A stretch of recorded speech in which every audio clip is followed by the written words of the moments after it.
Bharat China మధ్య ఏదైతే వివాదాలు ఉన్నాయో, ముఖ్యంగా సరిహద్దు వివాదాలు, ఇప్పుడు వాటిని పరిష్కరించుకోవడానికి రెండు దేశాలు కూడా ముందుకు వచ్చాయి.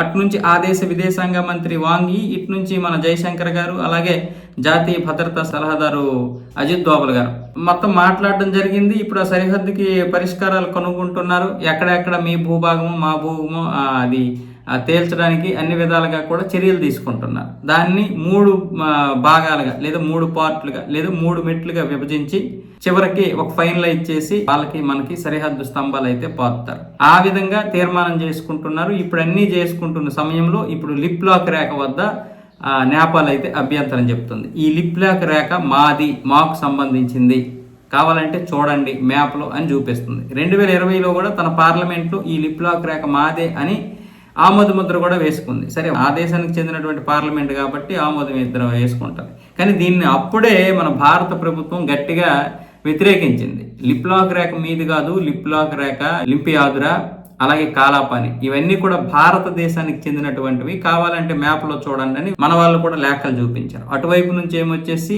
నేపాల్ విదేశాంగ శాఖ ప్రతినిధి బహదూర్ ఛత్రి, ఇటువైపు నుంచి ఏమొచ్చేసి మన విదేశాంగ శాఖ ప్రతినిధి రణధీర్ జైస్వాల్ గారు మొత్తం మాట్లాడుకోవడం జరిగింది. దీని గురించి గట్టిగానే జైస్వాల్ గారు అయితే ఇచ్చారు, మొత్తం మ్యాప్లతో సహా ఇచ్చారు. అలాగే 1953 నుంచి మేము వాణిజ్యం చేసుకుంటున్నాం లిప్ లాక్ రేఖ నుంచి.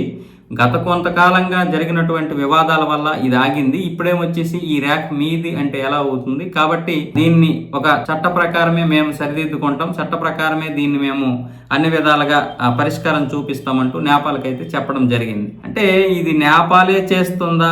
నేపాల్కి తెలుసు లిప్ లాక్ రేఖ తంద కాదు, భారతదేశందని. లేదంటే మళ్ళీ చైనా పరిష్కారం చూపించడం కోసమని మనతో మాట్లాడి మళ్ళీ నువ్వు అభ్యంతరం చెప్పుకో నీ దగ్గరని మళ్ళీ ఒకవేళ నేపాల్కి ఏమని చెప్తుందో కూడా అర్థం కాలేదు. ఎందుకంటే చైనా మాటే ఇప్పుడు నేపాల్ వింటుంది. గత కొంతకాలంగా మనకు కొంచెం దూరం జరుగుతూ చైనాకి అంటగా అవుతుంది అనమాట. కాబట్టి ఇటు మిత్రత్వం కోసం వచ్చి అటేమొచ్చేసి మళ్ళీ శత్రుత్వం ఈ లోపాయికారంగా ఈ విధంగా ఒకవేళ చేస్తుందేమో. చైనాని మనం ఏ విధంగా కూడా నమ్మకూడదు. అయితే చైనాతో మనం వాణిజ్యం అయితే చేయాలి, కానీ జాగ్రత్తగా కూడా ఉండాలి.